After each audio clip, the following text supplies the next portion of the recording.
Rabia. And that's actually what we have so far for the Would You Rather, okay? To all of the fans, again, Oh. this is yes. We'll have more siguro in our next interview. But then to all of the fans, we have seen our new Queen Miss Universe Philippines 2020 answer some would you rather questions.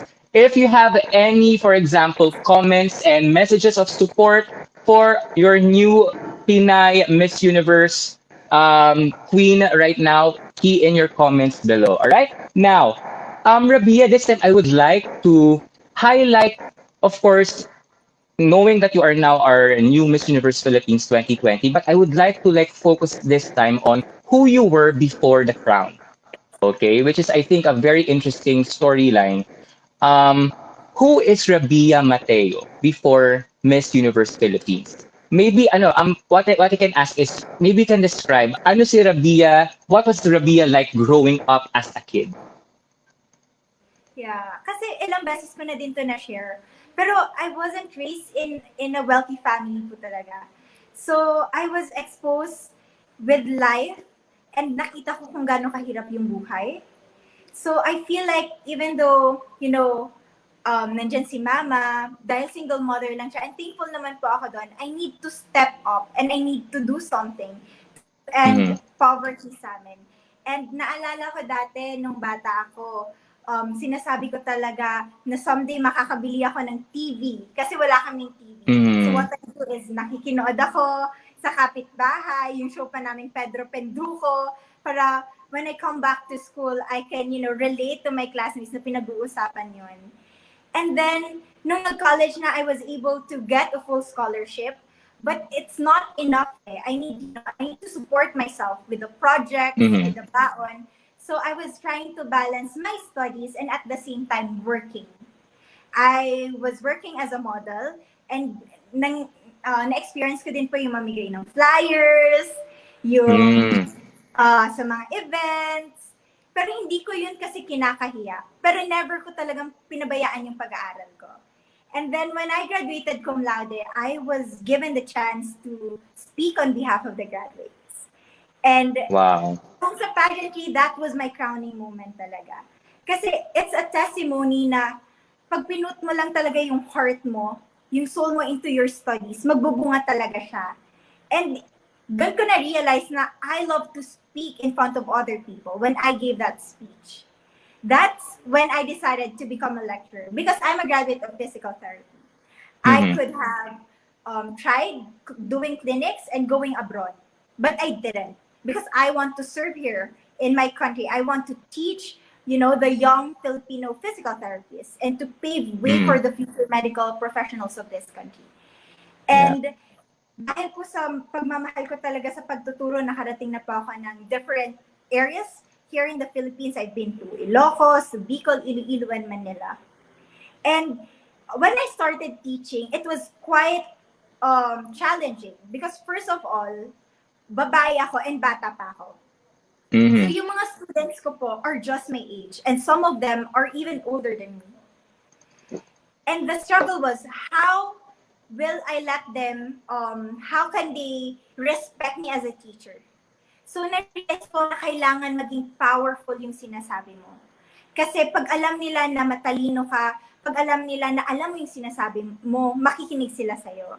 And then I Yeah. would teach them not just, the anatomy of the body, not just, some cases in relation with physical therapy, but I would teach them the lessons that I had in life. Lessons like how much I've worked hard to have the comfortable life that I wanted to give to my mama because she deserves it. And idadagdag ko lang po talaga. Dati po kasi, dun sa hometown ko sa Iloilo, we are living in Balasan.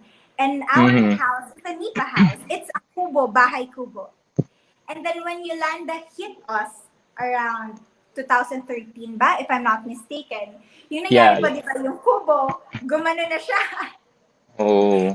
So, tumabingi talaga siya. And then I saw my mama, she was crying and she was really depressed. And she was asking me na, anak, paano na tayo? Then, me being, a light person, I would always focus on the positive side. I tell my mama that time na, you know what, mama, baka hindi talaga para sa atin yung bahay na to. Baka kaya sinira ni God kasi gusto ni God, mas maganda yung bahay natin. And then I worked really Wow. hard to save money to, para makapag-ipon talaga for my family. And at 21, ako na po yung nagpapaaral sa kapatid ko sa college. And at 23, nakabili na po ako ng property para po sa mama at sa kapatid. Wow. So, it's like a testimony na age doesn't matter talaga. Once you have the heart that you want to win life battles, then you're gonna win it. You're gonna be successful. And ngayon na Miss Universe Philippines na tayo, I feel like this kind of story would inspire hundreds and thousands of mind. And I can't wait Ex- to have that influence, have that power, because the society is listening to you. All you need to do is give them that inspiring story. Yes, actually, alam mo, I totally agree with everything that you said. And I'd like to use one keyword that you said, inspiration. Kasi parang you never know the kind of influence and inspiration you can give someone who's going to listen to you. Just the message that you are sending to us right now, one person at least is going to hear this and will be inspired. I think you have already done your job already. So I think that's a really great thing that you shared. And we're so happy sa such factor na sinishare mo dito talaga yung humble beginnings mo. Like for example, yes, Rabia, for example, ito, no, I actually saw this on your Instagram. You posted like an appreciation post to two phenomenal women, incidentally, in your life. Di ba, your lola and your mom. So before the phenomenal woman that is Rabiya Mateo, you had like two phenomenal women in your life. Ang question ko ngayon, Rabia, is ano ang naging role ng mom and lola mo to your journey as Miss Universe Philippines 2020? Lumaki kasi ako sa isang family in which yung parang source of power and strength nakikita sa mga babae. And Mm-hmm. that's how I see life. Sinasabi ko sa sarili ko na my success won't be defined by my partner or the person that I would end with, but it will be defined on how I was able to do something for myself and for the people around me. And yung mama ko, she was the one who pushed me to join pageants. Because just to give you, a background, what happened was that I was already working here in Manila when my mama told me Mm-hmm. na, anak, mag-join ka ng Miss Iloilo. And sinabi ko kay mama, Mm. it's kind of hard because I need to travel every weekend papuntang Iloilo just to have that pre-pageant activities. Pero my mom told me, di ba dream mo to? This is what you want to achieve. And sabi niya, you're not getting any younger na. So, kailan mo siya gagawin? If you're gonna be scared of doing something, then you might have regrets in the end. Gusto mo ba yung Wow. And then, it hit me right away. And I told myself na, oo nga no, ano ba yung kinakatakot ko if magjo-join ako ng pageant? First, I'm done with my studies. I'm already supporting myself. I think this is the best time for me to explore, what lies beyond the horizon. And that's when I joined Miss Iloilo. And when I won Miss Iloilo Universe, I became the representative of Iloilo City sa Miss Universe Philippines. And the rest was history. So yung siguro yung role talaga na ginawa or nakita ko kay mama sa journey na to is do not be afraid to take risks. It's okay to fail Mm-hmm. and to have regrets in the end. Yun talaga yun.